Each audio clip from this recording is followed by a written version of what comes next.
기자 수첩 뭘 가지고 오셨어요? 일본이 지금 일단 점령하고 있는 센카쿠 열도 때문에 난리가 났죠. 났죠. 예. 중국명 그렇죠. 다오이다오. 그렇습니다. 중국 이름으로 하면 그렇게 되는데 지금 뭐 중국 해경선과 일본 보안청 순시선이 뭐 바다에서 계속 만나갖고 티격태격하면서 대치를 벌이고 있는 그런 상황입니다. 오늘 네. 센카쿠에 대해서 역사적으로 좀 살펴볼까 합니다. 센카쿠 어디 있죠 정확히? 동중국해 남쪽이니까 거기에 5개의 무인도하고 3개의 암초섬이 있는데 이게 센카쿠 열도입니다. 크기가 어느 정도나 되는 거예요? 크기는 뭐 그렇게 크지는 않습니다. 그런데 문제는 거리입니다. 거리요. 예. 일본 오키나와에서는 400km, 중국 본토에서는 350km, 대만에서는 175km 떨어져 있어요. 예. 그러면 대만이 제일 가까운 거죠. 그러네요. 섬으로 치면. 예. 근데 거기 그런 섬이 존재하는 걸 어떻게 알았냐? 그거는 뭐 역사 속에서 명나라 때부터 대만 사람들, 명나라 사람들, 오키나와 사람들이 고기를 잡으러 가다가 지나친 거죠. 또는 거기에 약초를 캐러 가기도 하고. 예. 그러면서 존재가 알려졌고 그럼 일본은 거기에 왜 끼어들었냐? 일본은 상관도 없는데. 거리로 따지면 제일 먼데 예. 400km. 일본은 청일 전쟁 때 일본이 청일 전쟁에서 이기면서 시모노세키 조약을 맺는데 여기에서 대만과 대만에 딸린 섬들은 일본이 가져간다 이렇게 돼 있어요. 시모노세키 조약. 예. 그게 문제군요. 그러면 그럼 대만 거라고 봐야 되는가라고 하는데 이때부터 일본은 이 섬들을 센카쿠 열도라고 이름을 붙이면서 여기에서 이제 대충 제일 거리가 가까운 일본은 너무 머니까 예. 오키나와 그러니까 류큐라고 불렀죠. 옛날에 류큐 왕국이 이제 그렇죠. 일본에게 점령돼서 오키나와가 됐습니다만 오키나와에 붙여가지고 일본 영토로 이제 항상 생각을 했죠. 그럼 일본이 청일 전쟁에서 이겼지만 제2차 세계대전에서 진 다음에는 어떻게 됐을까? 미국하고 일본이 이제 샌프란시스코 강화 조약을 맺습니다. 여기에서 일본은 대만, 센카쿠 등 모든 영토에 대한 권리를 포기하게 했으니까 미국이 알아서 드세요라고 했는데 그렇죠. 미국이 오키나와와 이 센카쿠 열도를 접수해서 유지를 하다가 다시 일본한테 나중에 이제 돌려주죠. 그런데 샌프란시스코 조약에서 일본이 대만과 그다음에 이 오키나와와 오키나와에 딸려 있는 센카쿠를 다 미국한테 넘길 때 중국은 그건 있을 수 없는 일이다라고 반대 성명을 거기서부터 냈었습니다. 불만을 표시했군요. 예, 그렇습니다.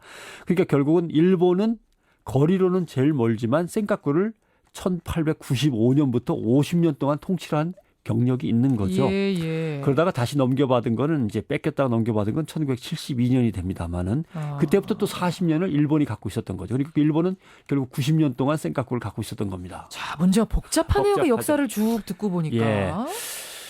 자, 일본 영토는 아닌데 왜 이렇게 문제가 복잡하게 얽히는가? 아무도 신경 쓰지 않는 지금 아까 말씀드린 무인도 5개의 암초섬 3개입니다. 근데 문제는 일본이 미국으로부터 오키나와와 오키나와에 딸려 있다고 생각되는 센카쿠를 넘겨받기 직전에 벌어지는데 1968년에 유엔 아시아 극동 경제위원회가 보고서를 내요. 근데 보고서에 뭐라고 써 있냐면 이 센카쿠 섬 근처 바다 밑바닥에는 엄청나게 많은 석유와 지하 자원이 묻혀 있다. 이렇게 발표를 합니다. 그러니까 중국, 일본, 대만이 깜짝 놀라갖고 달려들죠. 거기서부터군요. 보고서가 발표된 지 2년 뒤인 1970년 대만이 먼저 영유권을 주장합니다. 우리 바로 코앞에 있는 섬인데 왜 딴 나라가 달려드냐. 우리 거다. 이렇게 되는 거죠. 그다음에 오키나와. 자, 우리가 가장 먼저 이용하기 시작했고 우리나라 사람들이 제일 많이 드나들었고 미국도 오키나와에 딸려있는 섬으로 인정하지 않았냐. 샌프란시스코 협정에도 나와 있다라고 해서 자기네 땅이라고 그랬습니다. 그러자 다시 1971년에 중국이 나섭니다. 야, 대만도 어차피 중국의 일부야. 샌프란시스코 조약은 아까 말씀드린 대로 우리는 그거 인정할 수 없다고 분명히 얘기했어. 이렇게 나오는 거죠. 예. 일본은 다시 1972년에 오키나와가 미국으로부터 일본으로 다시 돌아오니까 야, 이제 미국은 다 포기하고 우리한테 다 줬어. 이렇게 되는 거죠. 그래서 1972년에 센카쿠는 우리 거야라고 또 선언을 합니다. 그래요. 예. 근데 문제는 재밌는 거는 그러고 나서 이제 1972년에 중국하고 일본이 만나야만 되는 사건이 벌어집니다. 그게 중국과 일본의 국교 수교입니다. 국교 수교. 예. 근데 일본, 한국도 그랬습니다만 창피한 얘기일 수도 있는데 대만을 배신하고 점점 커져가는 중국한테 달라붙기로 마음을 먹습니다. 그러니까 일본이 중국하고 사귀자고 달려듭니다. 그럼 이걸 어떻게 할 거냐, 센카쿠는.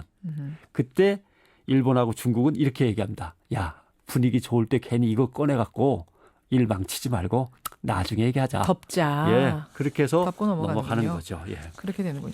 듣다 보면 이 독도 문제하고 이게 상당히 비슷하게 돌아가는 걸 느끼네요.